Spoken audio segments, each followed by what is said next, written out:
जिस टाइम पे आपके वालिद साहब ने आपको घर से निकाला था, आप लोगों की क्या क्या उम्रें थी? मेरी तकरीबन 8, 9, 10 साल थी। और आपकी? मैं तो उस वक्त पैदा ही हुआ था अभी तक। आप पैदा हुए थे और आपके पैदा होने पे वालिद साहब ने घर से निकाल दिया था? जी हाँ।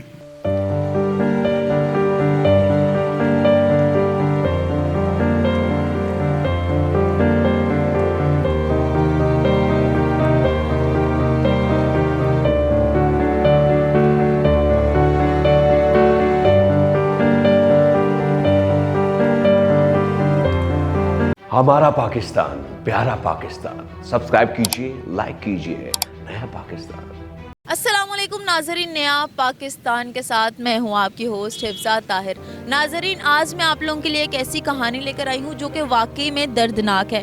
कहते हैं कि माजूरी इंसान से बहुत कुछ करवा देती है, लेकिन माजूरी के पीछे घर से निकाले जाना एक बहुत ही शर्मनाक हरकत है जो कि की इनके अपने ही वालिद साहब ने।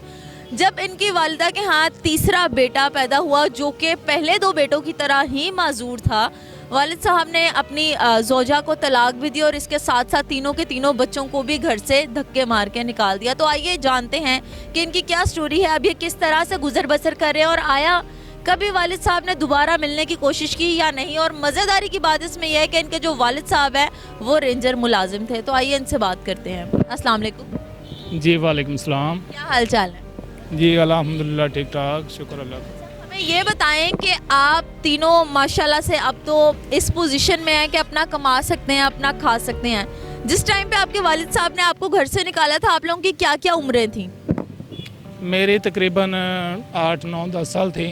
और आपकी? मैं तो उस वक्त पैदा ही हुआ था अभी तक। आप पैदा हुए थे और आपके पैदा होने पे वालिद साहब ने घर से निकाल दिया था? जी हाँ। क्या वजह क्या थी? क्या फाइनेंशियली कोई इशू था या वो ये कह रहे थे कि सारे बच्चे इस तरह के पैदा हो रहे हैं? भाई यही समझ लें, उन्होंने जब देखा कि तीनों बेटे माजूर पैदा हुए तो उन्होंने वालदा को डिवोर्स दे दी थी। उसके बाद हम भी वालदा के साथ उन्हें हमें भी छोड़ दिया उसने, और उसने आगे शादी कर ली थी।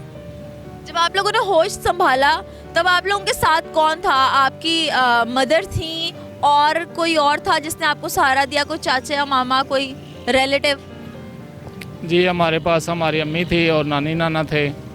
जैसे 2-3 साल के बाद अम्मी की भी नानी नाना ने शादी कर दी थी आगे, और वो जो उसका हस्बैंड था वो नहीं हमें संभाल पाया, तो हम बस दर बदर धक्के वगैरह खाते रहे हैं। मतलब ये है कि आपकी अम्मी की भी दूसरी शादी हो गई थी और अम्मी की भी दूसरी शादी वाले जो हस्बैंड थे उन्होंने भी नहीं संभाला, तो उसके बाद आप इस तरह दर बदर होते रहे तीनों के तीनों? जी हाँ।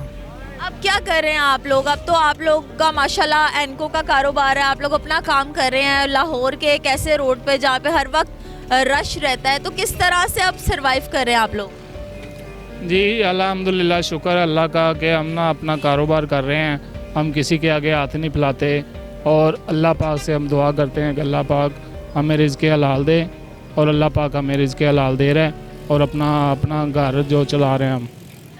जब आप लोगों ने होश संभाला और आप लोगों को पता लगा कि हम लोग चल फिर नहीं सकते, हम लोग मजदूरी के साथ ज़िंदगी गुजारेंगे, आप लोगों ने कोशिश नहीं की कि हम कोई अपना इलाज करवाएं, कोई ट्रीटमेंट करवाएं, डॉक्टर वगैरह को चेक करवाएं? कुछ किया आपने अपने सेहत के लिए? जब बच्चा पैदा होता है ना तो वो खुद नहीं सोचता कि मैं क्या करूं, उसका वालिदैन ने सोचना होता है, और वालिदैन ने नहीं सोचा, उसने हमें छोड़ दिया। ये सारा कुछ वालिद ने करवाना होता है, बच्चों को इलाज वगैरह। अब मेरे बच्चे हैं, मुझे पता है कि मैंने उनका इलाज करवाना है, जो भी करना है मैं नहीं करना है। अगर मैं उनको छोड़ दूंगा वो कैसे इलाज करवा सकेंगे? ज़ाहिर सी बात है, हमें तो ना वालिद ने सपोर्ट किया, बाद में वालदा ने भी नहीं सपोर्ट किया, तो हम तो गलियों के अंदर दर बदर धक्के खाते रहे। हम अपना इलाज करवाते ही अपना पेट भरते। बिल्कुल ठीक है। तो अब आप तीनों इकट्ठे हैं, एक साथ काम करते हैं और पास पास रहते हैं कि एक ही घर में रहते हैं? नहीं, हम लहदा रहते हैं और पास पास ही हैं। बस सरवर जो है वो मेरे घर के दूसरी गली में रहता है। नूर हसन है, ये 2-3 किलोमीटर दूर रहता है हमसे। कभी आपके वालिद साहब ने आप लोगों से रब्ता करने की कोशिश की हो कि मेरे बच्चे कहाँ हैं, मैं उनसे मिल लूँ, उनसे बात कर लूँ, वो किस हाल में है? कभी जानने की कोशिश की है उन्होंने? उन्होंने तो कोशिश बहुत की है, यहाँ तक कि उसने हमें अखबार में आग कर दिया हुआ है। क्या मतलब अखबार में आग कर दिया? मतलब यही कि इन्हें कुछ देना ना पड़े। हमें क्या चाहिए उससे? जब उसने हमें हमारे सर के ऊपर अपना शफकत का हाथ नहीं रखा तो हमने उससे क्या लेना है? हमें तो उसका प्यार ही नहीं मिला, हमें जायदाद या किसी चीज़ से कोई तल्लक नहीं था, ना ही हमें लालच है। तो उसने हमें अखबार में आग कर दी है, इससे बड़ी कौन सी बात हो सकती है पूछने की हमें। बिल्कुल ठीक है सर, आप मुझे ये बताएं कि आप सबसे छोटा कौन है आप लोगों में से? मैं ही हूँ सबसे छोटा, ये मुझसे बड़ा है और ये सबसे बड़ा है। अच्छा, आप बताएं कि आप पे क्या गुजरी जब आपको पता लगा कि हमारे सर पे कोई छत ही नहीं है, कोई सहारा ही नहीं है हमारा? ये अभी बहुत दुख होता है उस वक्त, तो जब हमने सोचा था कि ऐसा होगा ही नहीं, लेकिन कि जब हमने सोचा कि देखा कि हमारे वालिदैन ने हमारे मतलब कि वालदा को डिवोर्स दे दिया, तो हमने ज़ाहिर बहुत दिल में दुख हुआ उस वक्त कि हम अब क्या करेंगे।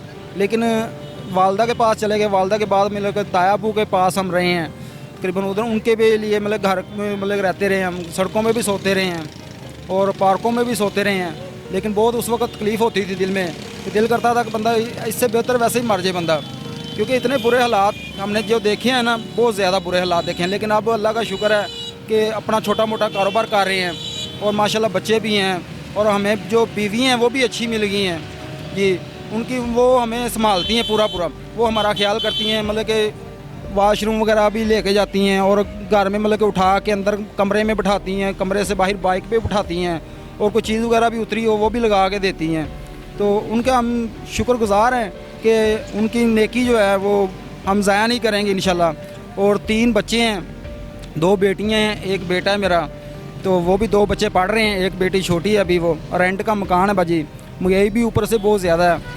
तो कभी ये होता है कि मतलब कि 6 माह एक मकान में गुजारने पड़ते हैं, कभी 6 माह एक गुजार, मतलब कि 6-6 माह ज़्यादा से ज़्यादा साल गुजर जाता है। तो उसकी वजह से मतलब कि ना मकान में बहुत टेंशन होती है कि मज़दूर वगैरह लगा के, क्योंकि हम तो कुछ भी नहीं कर सकते, तो मज़दूर वगैरह लगा के दिहाड़ी पे मज़दूर मतलब कि 1000-1500 दिहाड़ी दे के सामान वगैरह मकान का चेंज करना पड़ता है।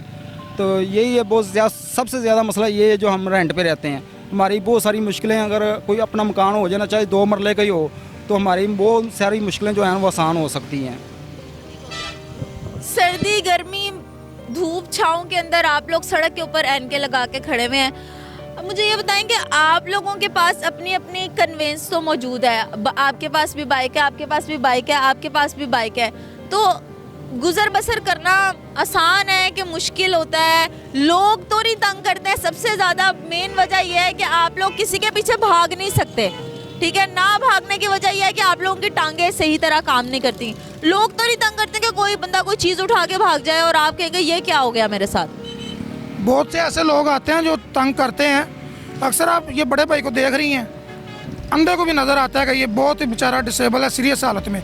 इस बंदे को अगर LDA वाले कहते हैं कि यहाँ से सब कुछ उठाओ, ये कैसे उठाए? भी उनको नज़र नहीं आता, वो अंधे हैं कि ये तो अपने आप जेब तक पॉकेट के अंदर हाथ नहीं जाता, तो ये चीज़ें कैसे लेकर जाए?